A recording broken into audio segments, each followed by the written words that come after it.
Hello, my name is Hitendra Patel. I'm the Managing Director of the Global Innovation Management Institute. I'd like to welcome you and join our vision and our mission of the Institute. Our vision is to democratize innovation everywhere. In organizations like universities or corporations, in high schools, in governments. And the idea is to unleash that creativity across the globe. Our mission is much more simpler: to train 1 million people worldwide, certify them, and unleash their creativity and their problem-solving skills to target any problem on this planet. The Global Innovation Management Institute has got certifications for individuals, for corporations, as well as for the government. And the whole idea over here is through certifications, people have the right to practice innovation. Through certifications, we create a roadmap for how to get better and improve as we get level 1 certificate to level 2 to level 3. We are today working with the Dubai government, the Qatar government, across Colombia, in Brazil, in the United States, helping these institutes and these countries become better in terms of their innovation journeys. We're working with corporations, giving them roadmaps, how they can go from level 1 to level 2. And we're giving certificates to individuals as they go from level 1, 2, 3, and 4 in terms of how they can actually innovate themselves, how they can innovate in teams, and how they can innovate in a company. We've worked with several innovation consultancies, and we found the GIMI methodology to be able to help us democratize innovation very quickly across large groups of people. Curriculum isn't enough anymore. We need to really be finding ways to expand the school into the community and bring the communities into the school. And design thinking and the GIMI impact model is what's going to help do that. I think that we really need to start looking for authentic, experiential learning opportunities for our students. And this is a really great framework that teachers can use that makes it easy to do. The value that we see being part of the GIMI program is that we can offer capability building for students, for professionals, for corporations, and that's really exciting to be able to create a language that can help everybody connect with what strategic innovation is. Today we've got 25 countries who are partners of the Global Innovation Management Institute. We'd like to see all 195 plus countries becoming part of this institute. So we are looking for training partners across the globe. We're looking for university partners in every one of those countries so they can be part of our network. And we would like to see companies and corporations around the world all embracing the certification programs of GIMI. And as a result, we can target any problem and we can solve any problem.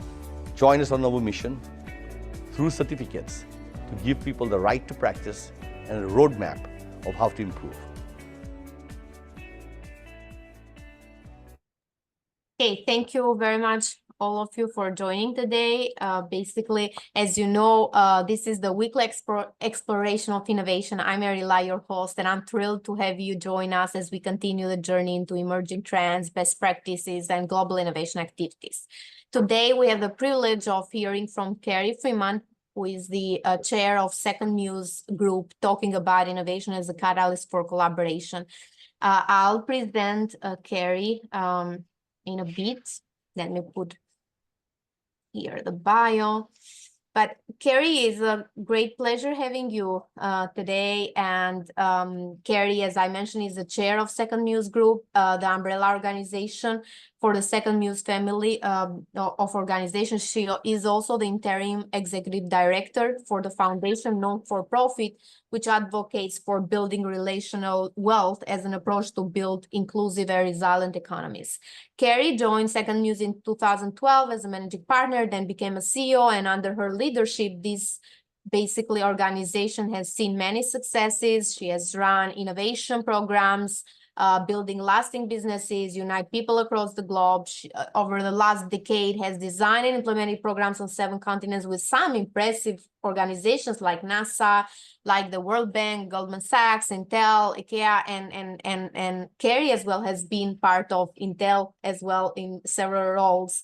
So under her leadership, she won numerous awards, including Reuters Responsible Business Award, Real Leaders, Most Impactful Leaders, and YPO Global Impact Award. Carrie, definitely you should apply for the Innovation Award that we have. It's open till September 20th, but this is impressive. And she has spent 15 years in management position and has been Director of Sustainable Business Innovation. So if you can spotlight Carrie and me, please to get the conversation going, it would be nice. So, okay.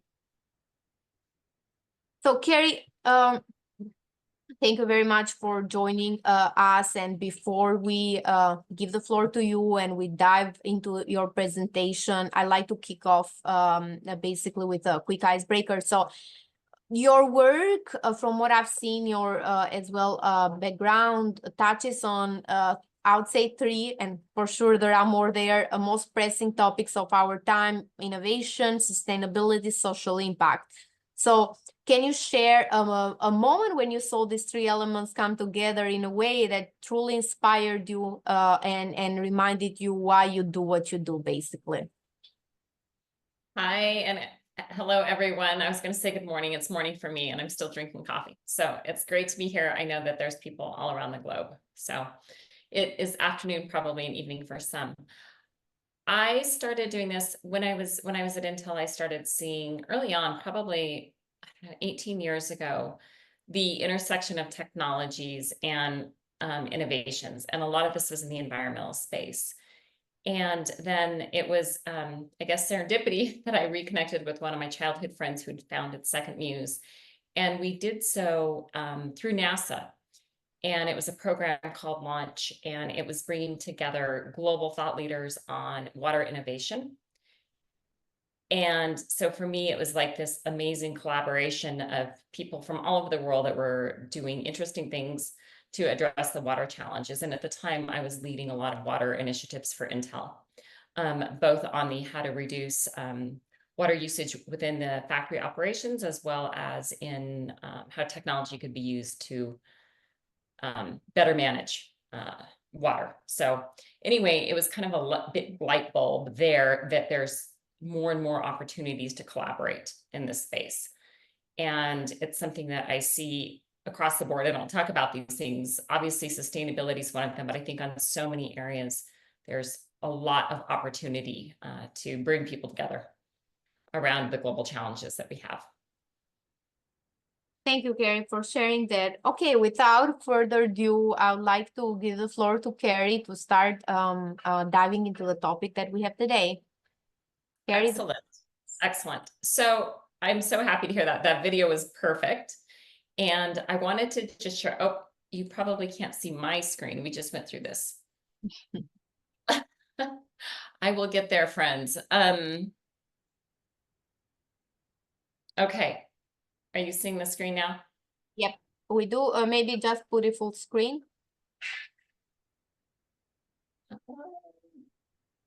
We just did this, didn't we? I think close to the zoom in. Yeah. No, below, close to the zoom in. Right there? Yeah, there I think it was. Full screen went. Okay. It takes all of us to figure out which screen sharing. Okay. So what we found with SecondMuse was founded almost 16 years ago. And what we have found with SecondMuse and then the other organizations within it is oftentimes people would say, well, what do you actually sell? And what we really sell is innovation programming and accelerator and incubator support for, we would say, innovators, change makers, and entrepreneurs, because not everyone makes it into the entrepreneurial space. But what I feel like we truly often sell, and what people are not paying us for, is we're selling hope. And why I say that is whenever we think about what people are coming for and what gets them excited is hope. And as we all know, we need a lot of hope in the world right now. And so really, I think the equation that I would like to put up here, it's a very simple one, is that innovation equals hope. Why is that? Because everyone wants to believe that there is a better future. I think we all believe it, not just want to. But the key way to do that, outside of lots of other, I would say, personal work, is in the innovation. And so really what we often are creating a space for is for people to be hopeful and excited. And what that actually leads to is a place where people are interested and motivated to collaborate. We started out as an organization that wanted to bring people together to collaborate around the largest challenges in the world. And what we realized a few years into our business journey was that innovation was the key, really the key lever in being able to get people motivated to stay together and to work together. Because after a while, things would fizzle otherwise, right? If there wasn't a really clear objective, if pilots weren't being designed, if entrepreneurs were not being supported, what originally brought organizations together to collaborate on big challenges changed because strategic objectives changed in organizations and the momentum wasn't there. But what we found time and time again is that when you bring people together and innovation is at the core, collaborations continue to thrive. So there's lots of different ways. These are not the only ones, but really the key things that I'd like to highlight in terms of how to collaborate around innovation. The first one is interorganizational. And this is something that we saw, it works best when there's really large organizations. We've done this for corporations within different departments, different business units and cross brands. And we've also done it with organizations like NASA. And so bringing people together to say, how do we have other moonshot goals, right? How do we prepare for extended time on the International Space Station? How do we really think about getting prepared more for Mars? And so all these really big concepts, bringing organizations together that are within one unit to really innovate, it was an exciting thing. And it kept people coming back to the table and working with their peers. There's also pre-competitive industry collaboration. And this one is really exciting because it is companies that would normally compete coming together to identify opportunities for supply chain pilots, advanced R&D, policy standards, et cetera. But this is one where if you really anchor things in the new innovative approaches and policies, then it's where we can continue to collaborate. Of course, there are so many, most industries have some sort of industry consortiums, but those become pretty ho-hum and pretty, I would say, static unless there is really a key innovation component in them. Public-private partnerships are one that we have been working. Yes. Carrie, sorry for interrupting. Have you changed the slide? Because we see still the slide hold. Can you go to full screen mode, click that? Because it hasn't been clicked there. Okay. Let me... You would think that I would be capable of doing this. Okay, now we see the slide changing, so yes. Okay, sorry about that. We tried a couple of different mediums and here we are. Okay, my apologies for that. What we have seen also in terms of public-private partnerships are really strongly where you've got key roles for different actors, government actors, philanthropic actors, corporate actors, investment actors coming together to say, look, we are very interested in really, in this case, almost always opening up new markets or market transformation. And so innovating around different types of funding mechanisms, also saying, how do we open up new markets in this space? So this is an area that's continually ripe for innovation and something that, an area where everyone feels like they're getting something very important out of it in terms of their meeting their objectives. And then the next one is really a larger, broader innovation play. And this is at the ecosystem level. And so this one, there's lots of different actors in here. And there are lots of different ways in which people can collaborate and the roles in which they play. So some examples of things where innovation has really proven to be successful are whenever you're wanting to pilots to test different technologies, different approaches, different models, business models. It also helps accelerate adoption whenever you're really trying to figure out what is the key in terms of adopting new approaches. And then obviously there's investor deal flow. So these are all different areas that we have facilitated, convened, and really year over year supported innovation in a collaboration space. Okay, so we've done lots of deep dives to understand why this works for organizations, why people continue to collaborate around innovation, and these are some of them.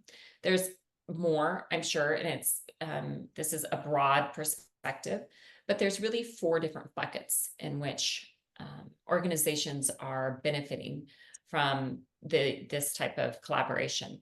The first one is social capital.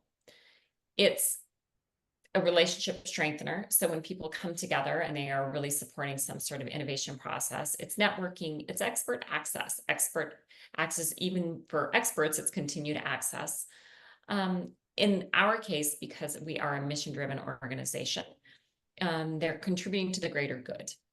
And oftentimes it is fulfilling a pro bono mandate. So this is something that people are saying, okay, yes, we can check multiple boxes in this category.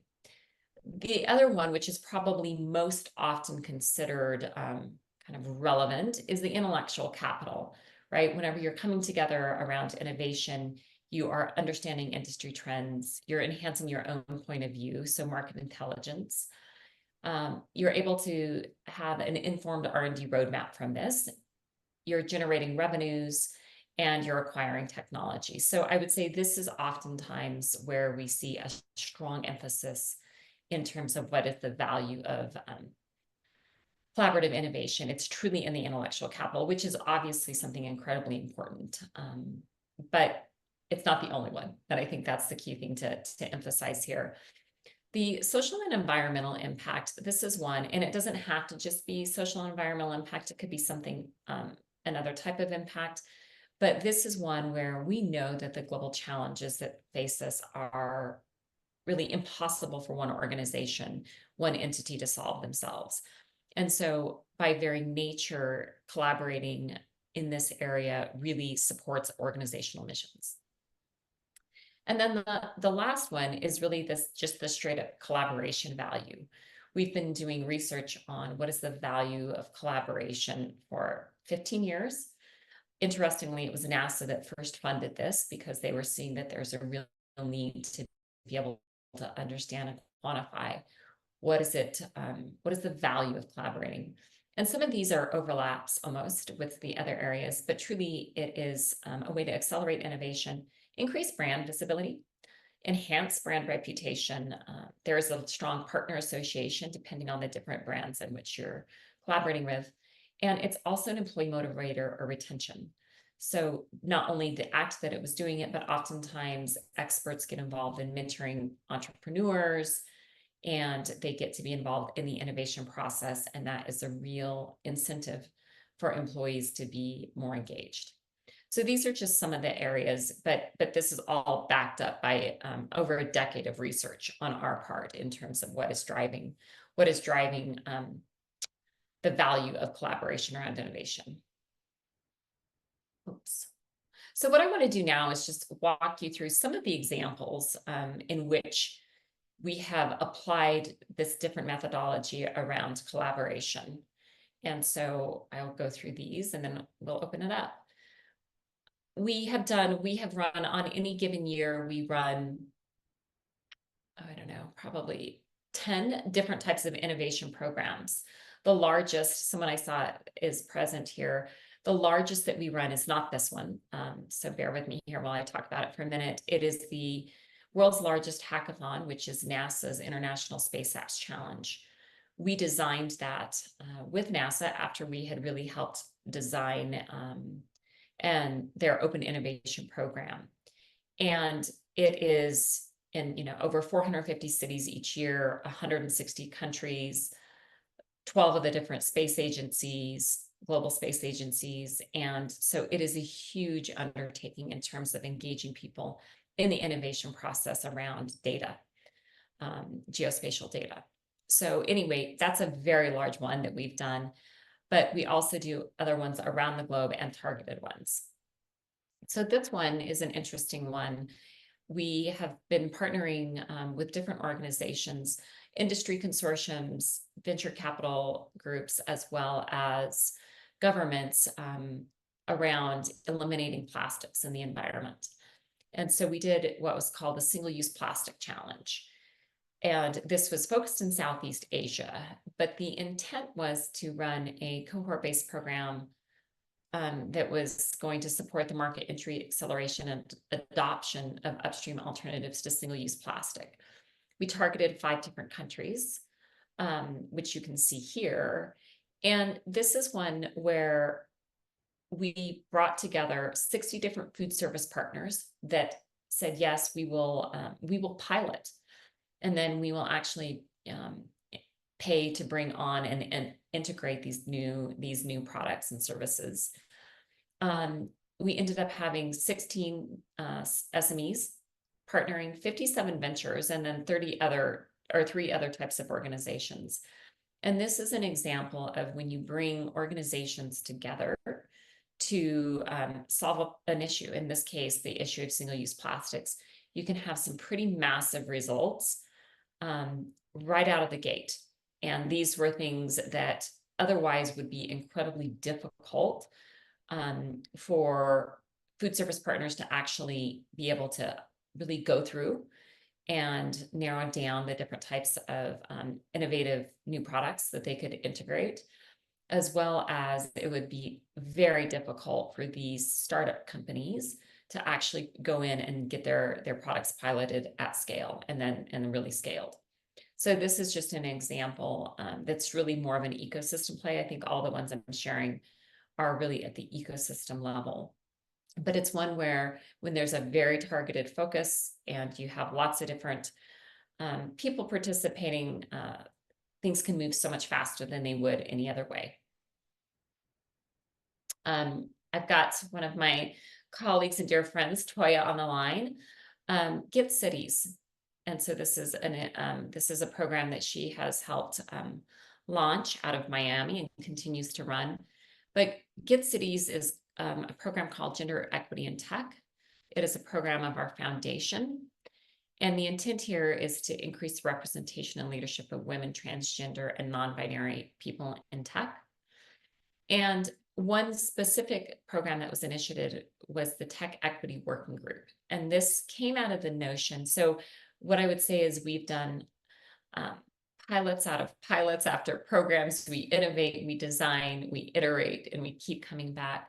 But this came out of the belief that, and not just the belief, but the data that shows in general, these groups of people are getting incredibly low amounts of investment into their startups, right? So depending on if you're a woman or if you are a Black transgender person, it could be less than 1% of overall VC funding that goes to these people. And so what we did is brought together lots of different actors in Chicago to say, how do we actually change the system? And so it is something that is still continuing to be in operation. And over the course of a few years, we had 20 different member organizations that included accelerators, incubators, funds, and ecosystem supporters. And we designed pilots and said, let's go off and try these things. Let's see what we can do to actually improve the stats here in terms of supporting entrepreneurs. Eventually, we ended up scaling 9 different pilots and implementing them in partner organizations.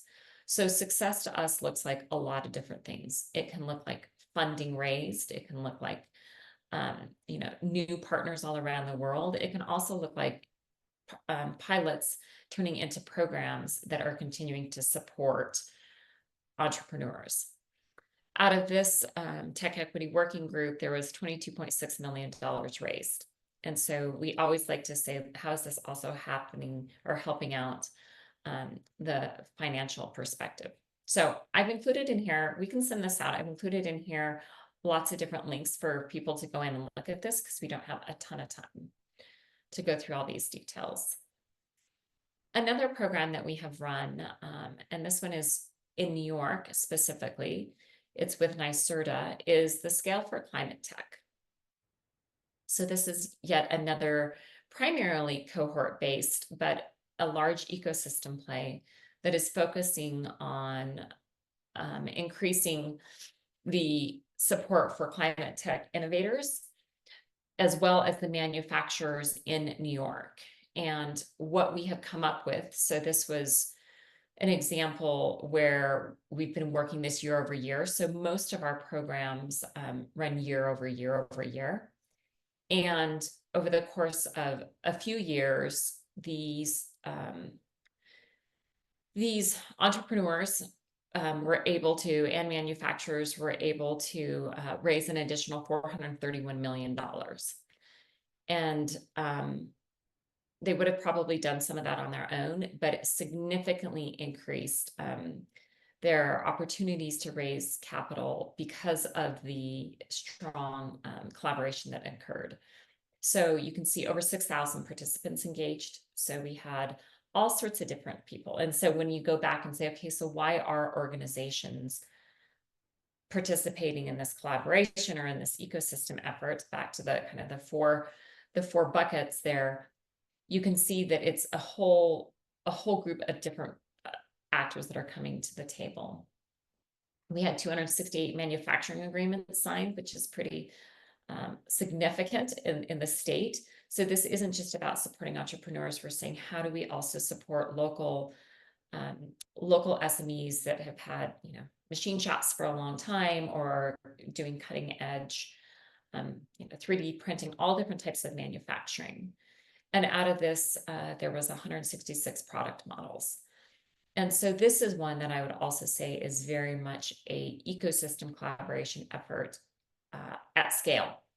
It's one that's really, really significant. And when we think about people coming together to support innovation, we always think about what is the win-win? How do we create value for every single participant that's coming in and participating? So it's not a one-way street. Oh, we're supporting the innovators. It's saying, no, we recognize for these collaborations to be meaningful and to continue to get strong participation from lots of different people, we have to be providing value in lots of different vectors. Here's another one that was really a much earlier stage collaboration around innovation, but this one is supporting an organization called Grantmakers for Girls of Color. And the intent here is to understand, how does financing and investment get to girls of color? And so it's this idea of not only understanding really the landscape, which is not that difficult, but more importantly, really designing different types of funding mechanisms to get money into this marginalized community. And so our approaches really start with an innovative discovery process or an innovative research process, and then go all the way through to designing different mechanisms, pilots, new products, etc. And so here you can see this is just what a tool that's called the catalytic factor analysis, to more deeply understand what area is ripe for innovation. Because at the end of the day, there's a lot of different areas that can improve things, but we always want to understand, are we really honing in on the area where there's going to be most success whenever innovations are designed and developed? And we do that on all of our programs to really understand the market, the opportunity, the strategic lever. So this is one where we came up with 18 different areas for innovative solutions, and those are currently being developed out. The partners under this were Goldman Sachs and Pivotal Ventures. That's a misspelling there.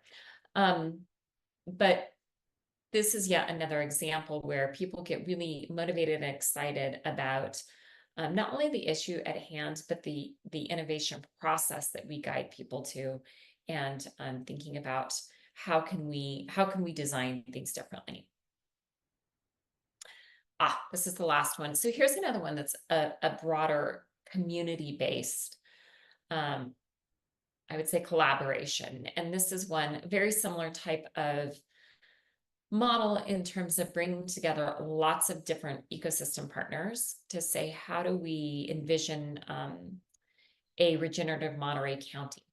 And so this is an area where there was 9 different funders coming to the table saying, we have to come up with innovative solutions, which includes everything from technologies to business models to real estate deals, et cetera, that are going to actually propel our community into the future in a sustainable way.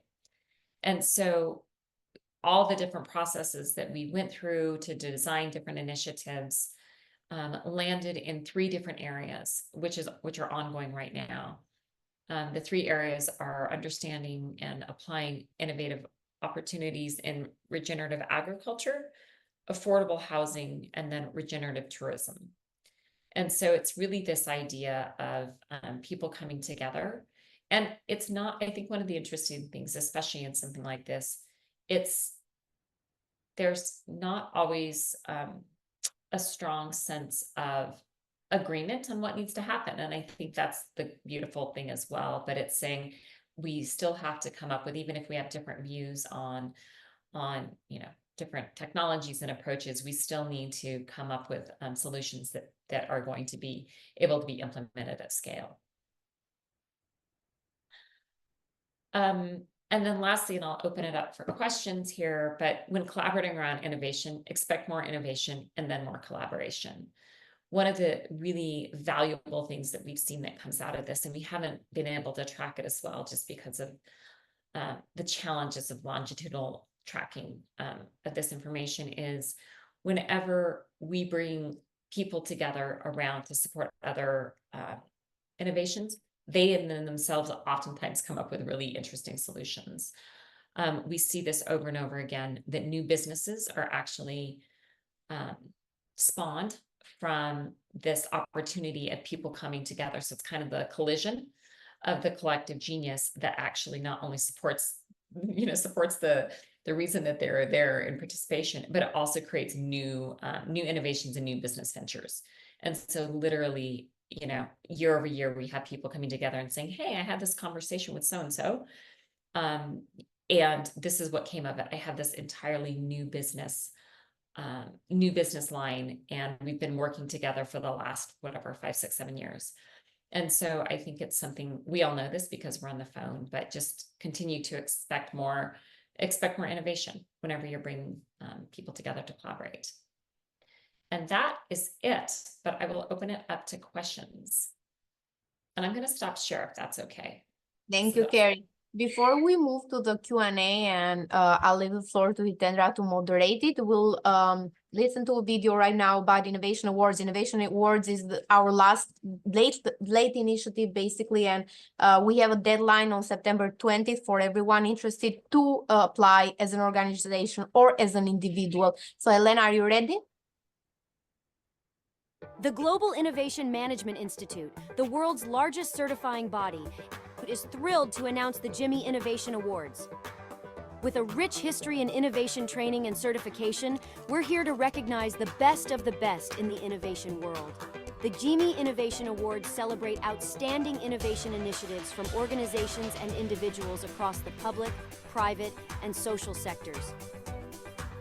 The awards feature 12 categories, 7 for organizations and 5 for individuals. Categories include Best Innovation in the Private and Public Sectors, Best Social Innovation, Best Innovation Framework, Best Innovative Education Program, Best Startup Ecosystem Support Organization, and Best Science and Technology Parks. For individuals, we recognize the best innovators in the private and public sectors, Best Social Innovator, Best Innovative Entrepreneur, and the prestigious Long Life Trajectory Award.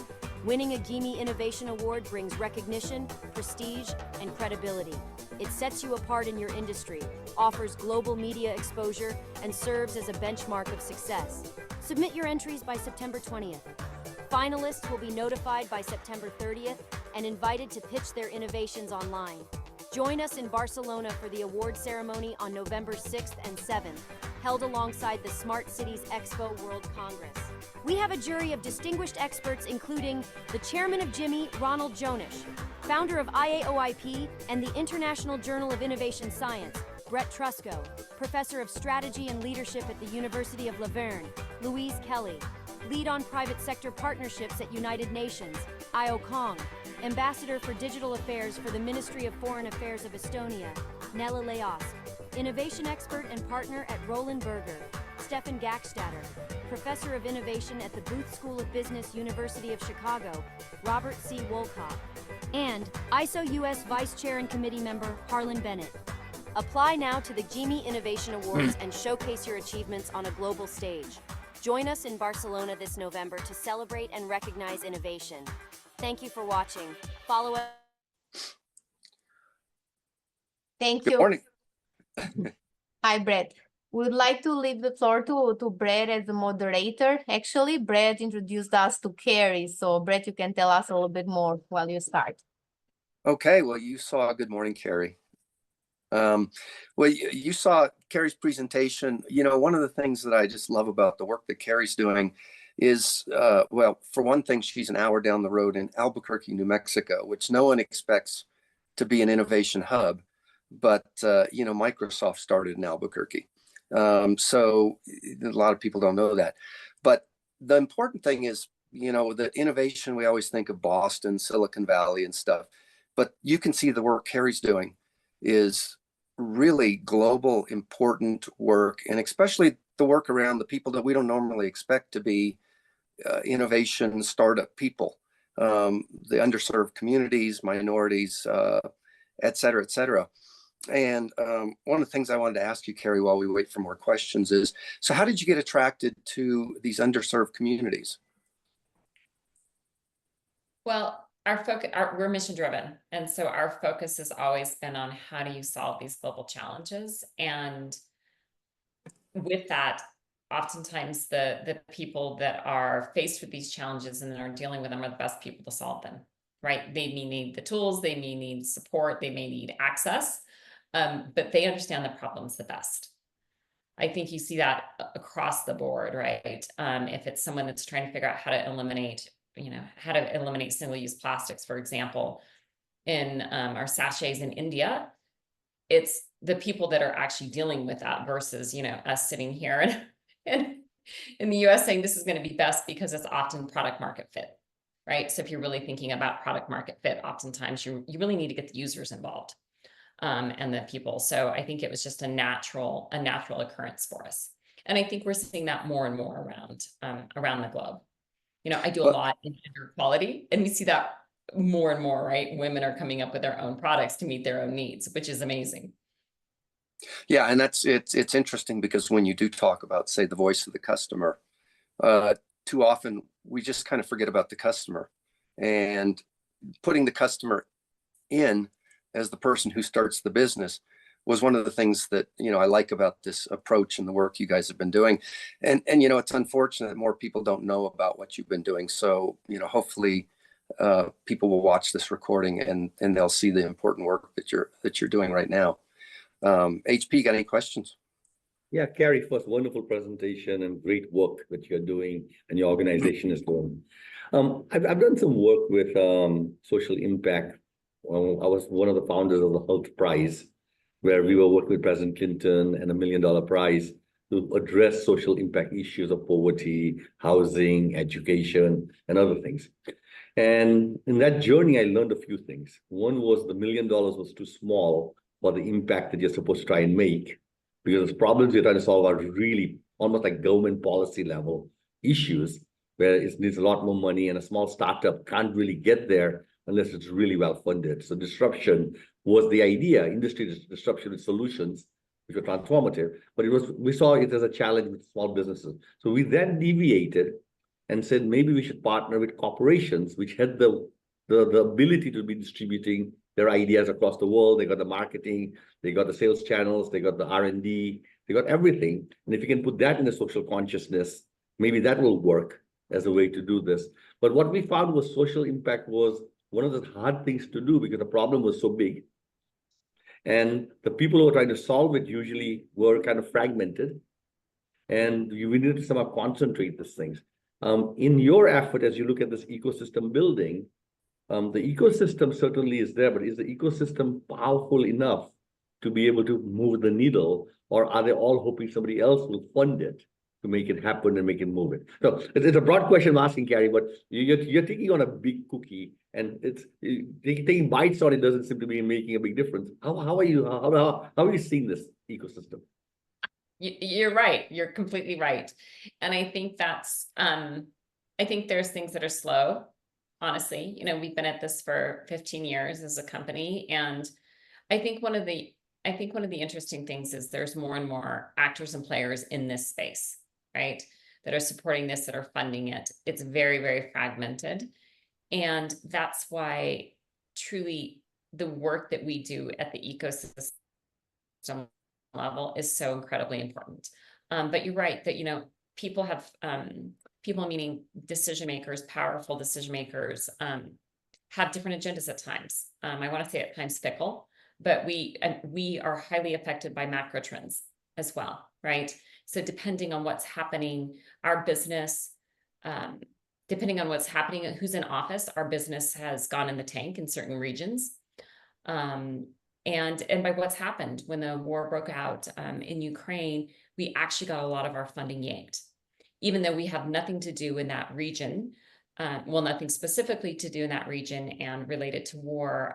There were literally federal government budgets that moved there. Anytime there's big, you know, cybersecurity issues, there's changes. And so you're right, this is a challenge. And I think it's something that thankfully more and more organizations are seeing this as important, and it can open up new markets, right? I think that's truly one of the things is, yes, it's helping social entrepreneurs, it's helping small entrepreneurs, but in the case of a lot of this elimination of plastics, some of the biggest funding came from the big food and beverage and CPG companies, right? Because they realize, one, it's mandate, right? At some point they have to do it, but they also see, hey, there's new opportunities for us to learn. And so I think that's where, you know, making sure you bring all the players together at the same time, but it's a tremendous amount of work and it requires funding. So I just expanded on everything you said and validated it. That's all I did. I don't know that I added anything new. I just validated what you said. No, yeah, Carrie, I found that interesting. When we were working with corporations, what we found was they would sometimes assign 2 or 3 people on the area which is working on social impact, and they might call it ESG, they might call it climate green or something. And what we would ask them was how many people are working on it. Because there were not a lot of people working on it, and we said you guys were kind of whitewashing it or greenwashing it or whatever they were washing it, as a way to remind them that somebody's going to start measuring this investments you're doing.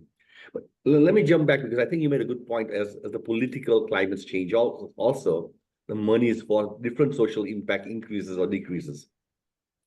Can you comment on, let's say you got a Democrat type government, where will social impact increase on investments, and where will social impact investments increase where the Republicans are there? Because both have social impact in their mind. It's just a different focus. And I don't know if you have seen the shifts with the parties. 100%. I would say our US heyday, if you want to call it that, our most profitable, prolific US government contracting days were under the Obama administration. We were incredibly concerned because we work a lot with NASA and NASA's open data. We've done lots of different programs with NASA's open data, not just space apps. When Trump got in office, and there was I don't know if people recall, this was very specific and several years ago, there was a lot of concern about all the climate modeling, right? And you know, there's reports of the Goddard Space Organization, people actually going and backing up, doing all the hard drive backups of the geospatial data climate models, right? Because scientists are like, this is really concerning. I remember thinking, oh my gosh, we have to fly under the radar, because as soon as they find out, and it's geospatial data, right? This is data that has been generated by the US, you know, by US government and lots of different other agencies around the world. And this is space data, space and Earth, right? It's geospatial data. We shouldn't be so scared about this. And we weren't, and it was fine. I think the short answer is it was fine. But yeah, we definitely see it.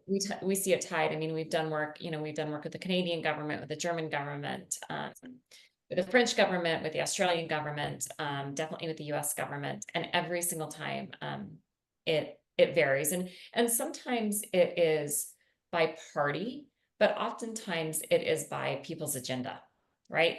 Some people in office really care about oceans. Some people really care about climate. Some people really care about inclusion. We do a lot of work in the equity and inclusion space, and same sort of thing, right? We get caught in the tailwinds, quite honestly. And sure, I could say that, you know, some of our work might have been better under more progressive governments, but it's not quite that binary. Carrie, I'm ready. If you don't mind me just. Oh, keep going, Hitendra. Matter of fact, we do have a few questions. Okay. But HP, why don't you stay on your train of thought there? Yeah. So one of the biggest social impacts that we can make is increase jobs. Is one way we can make a big difference, increasing jobs. And small, medium-sized businesses are the backbone of all countries around the world. And if you can double their revenues, you can potentially double the number of jobs, and you can potentially even increase the GDP of a country by about almost 100%. Yeah. This is one sector that seems to be not given attention to. We give attention to themes like climate change, of course, and themes like different specific things in terms of education or housing. But SME is a sector. And my question is, are you guys doing work in that sector? Because from my feeling, you got entrepreneurs who are ready to grow. You got people who have got ideas, and it's a tremendous resource who is focused in the right direction for the change that we all are aligned on, 2x growth. Right, right. Yeah, you're absolutely right.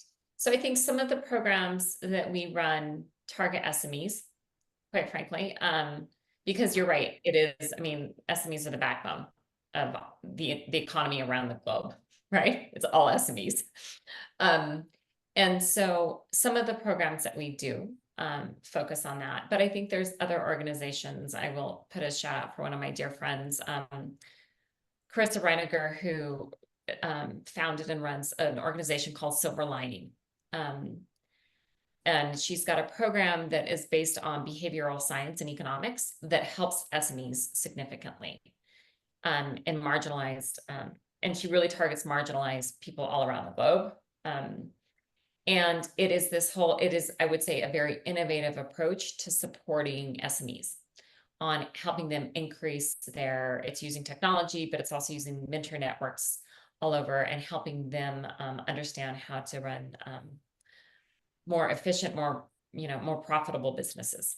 So I feel like we also partner with them as well to really roll out their programs to our entrepreneurs. So I feel like we are tied in. That's just one example, but there's all sorts of other ones. We are tied in with these types of partners around the globe. We did a program that was funded primarily by the Australian government that supported what we started to realize is we can support entrepreneurs, but then we also have to have these ecosystem providers, the organizations that actually also support entrepreneurs and SMEs, really understanding where the innovation opportunities are and what are the resources available. So we kind of run a multi-layer, I would say, approach to how do we support SMEs, entrepreneurs, etc. But you're right. I'll let Brett take the Q&A, but I'm going to come back later on and ask one question about how are you using AI and the ecosystem to put this thing together. But Brett? Okay, so anytime, real quick, anytime you want me to come in and validate your thinking, you just invite me back and you say something and I say, you're right, this is great, you're so right. No, Carrie, I didn't mean to say it like that, but I really feel that we got to create a critical mass around certain things. It's too wide, it's too broad, and I think we got to choose the few things that move the needle. And I don't want you to say you're right, but I'm going to say this. I really believe we got to get the CEOs of Fortune 500 companies to take this seriously, and we can move the needle. We need to take economic development people who focus on SMEs, and in there include females, include minorities, or people at disadvantage into the community. And then we got to get the university students to really continue doing what they're doing. They are amazing. They want to change. They want to make things better. But then the financing doesn't come out because people have to make money. People have to make money here. Sure. So, Brett, thank you, Carrie, for saying what you said. I'm going to coin a phrase here, and that is, what's good for everyone is good for everyone. And if all we're doing is focusing on stockholders, or all we're doing is focusing on, then that doesn't include everyone. And so let me get back to the questions then.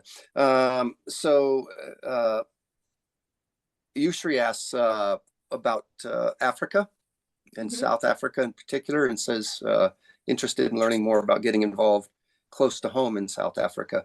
What are you doing in Africa? Because there is a lot of problems in Africa. Or have you done many projects in Africa? There's a lot of problems, and there's a ton of opportunity and a ton of amazing stuff happening there. I had an opportunity. I was in both Kenya and Rwanda earlier this year, and actually touring some of their innovation spaces. So it was phenomenal. And I've got friends in South Africa. Some of our programs, we do some programs, and like Space Apps is a global program that we have worked with different, different cities in Africa.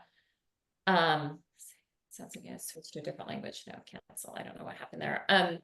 We don't have any major programs right now specifically and only in Africa, but we have had in the past. I'm happy to connect you with some of the people, but there's so much. I actually think Africa is one of the most exciting places to be doing innovation, just in general. And if you see what's happening, if you see like the leapfrog, how technologies have leapfrogged there, right? If you look at it through, the telcos and just everything that's happening, there's so much leapfrogging that's happening and transformation that's happening. Yeah, I agree with that, and it's unfortunate that the U.S. as a person who lives in the U.S. is not keyed in on what's going on in Africa and China, and the Soviet Union seem to recognize that Africa is probably the newest, most important business market in the world, but we're not there, and we're not doing anything with it. And it's going to be interesting over time how that all plays out. It is. The good news, Brett and Carrie, is in this audience over here, we have on the GIMI network, people who are in South Africa, Ghana, Nigeria, Egypt, Morocco, and they're all part of this. And there are others I might have missed on the name, but they're here. So if you do need to reach out to them, and if you need to access anybody, just make sure that we've got a nice global network, which is all about innovation, from innovation at corporations to social impact. Excellent. Yeah, that's fantastic. Yeah, I just had a conversation with a woman CEO from Lagos yesterday. And we were talking about her business. So yeah. And Enrique Mesones, probably if we can put you on to ask your question, it's probably better directly. Is that okay, Arila? Carrie, how are you? Hi. Greetings from Lima, Peru. Actually, I just wanted to say, a great presentation. Here we're also supporting, the NASA Space Challenge apps in Arequipa, Peru. Actually, we have signed an agreement with the USA government to build in the north part of Peru, in the desert of Sechura, a new launching space station, so we can launch, actually, a spacecraft, to the space. So we're excited. Things are, progressing here in Peru. And I wanted to say just hello. Innovation, is something that we're with GIMI, with Hitendra, with Brett, and everybody here in the, promoting in 31 countries and growing. So I'm excited to to hear your presentation and say hello just from Lima, Peru. Oh, hello. Yes. Thank you. So nice to have you on here.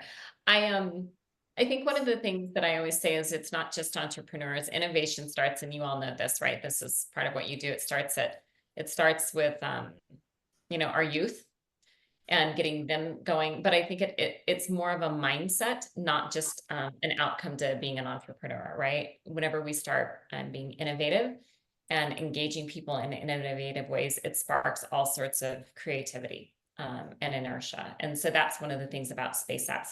Space Apps in particular is not one program that's really completely focused on, it's not focused really at all on supporting entrepreneurs. Eventually many of these people do go on to have successful businesses, but that's not the point. It's engaging people in an innovation process. And so that's something that's super important. And we think about that with a lot of our programming. Great. Thanks, Enrique. So one of the things I wanted to comment to you, Carrie, too, that you may not know, the United States, out of the ISO 56000, the innovation standard, is looking to launch an ecosystem/open innovation standard. So you may just want to put that on your radar and think about how you might be able to contribute to that. I'm sure we could do a lot. Yes. I know you can. We'll be talking about it. Okay. Carrie, as you have built all these different ecosystems around the United States and around the world, whether it was the event in New York or all those different events, you put numbers, hundreds of people involved, or companies involved. How do you today manage that ecosystem? How do you keep it alive? How do you keep them engaged? How do you make them exchange ideas and continue working? Because one of the challenges of innovation is we are catalysts for the start. We get the idea started, we make the meat happen, but then there's a lot of work that is to make things real. And what are you doing, and what technology platforms are you using, or how much energy do you have to do that, or are you still staying on the front end? Very interested in knowing how far you guys are. How are you doing all this? Once again, yes and yes to everything you just said. I am really proud of the robustness of our data collection. It is hard year over year because there are programs, right, that we've been doing for 15 years. But we do try to standardize across the company the data that we collect. And so I don't know if it was in this bio or not, but we have calculated, over $1 billion in investment that our programs have catalyzed and helped contribute to in some way, shape, or form. We have calculated greenhouse gas emissions, number of people involved. And so I feel it's hard. It's a work in progress. We actually have a team that does it, but I feel very proud of the work that we've done around capturing data to be able to say, this is what we're doing. This is how many people, are engaging, and this is our impact. So that's something I feel really strongly about. In all reality, we don't do the best sort of thing in terms of how to always connect these ecosystems together and do so year over year. We started Random Hacks of Kindness. It was actually before Space Apps Challenge. It was before National Day of Civic Hacking. It was at the time the world's largest hackathon for good. So it was Random Hacks of Kindness, ROCK. And funding ran out from our specific partners. We handed it over to another partner, and we've tried to stay engaged some, but we're also a small company. And so I think this is one of those things where at the end of the day, it would be absolutely fantastic if there was more funding to integrate. And I do think that, had we had the technologies, had the AI type technologies been available even a decade ago, we'd probably be in a better space, quite frankly, than we are now, right? Because we do, of course, we have databases and we have all of this stuff, but it's still, there's a lot of human glue, and we're a small company. So we do the best we can, but there's lots of room. I don't know, Open Society Foundation, Soros, big government, right? There was a government, one of the big government organizations around data that was really interested in connecting some of these. So anyway, short answer is we're not phenomenal at it either. We try. Carrie, Brett, we are at 10 o'clock and we need to bring this meeting to an end. Unfortunately, all good things have to come to an end. Carrie, we've really enjoyed the conversation. We meet monthly for the audience who's paying attention, and weekly, and we cover innovation management trends, innovation management practices, and cool things that is going on in innovation around the world. Today, Carrie shared something very cool, very important, very impactful, that everybody should engage and participate and reach out to Carrie if possible to see how they can engage and vice versa. Carrie, I'll give you the last 30 seconds to say anything that can inspire our audience for what you're doing in terms of engaging them into your vision and your ideas and your pursuits. I think it's have gratitude and keep moving forward your innovation agendas with optimism. It's hard. These things are hard work. So it is not for the faint of heart. Great. Thank you very much. Tune in next week. We had a great speaker today. The video will be recorded. It will be available on the website. And so you can share that with other people. And thank you, everybody, and have a great week. Remember, we got big problems to solve, big issues. And in our philosophy, if we work together, we can. So our philosophy is together, we can. Thank you very much. Thank you all. Take care.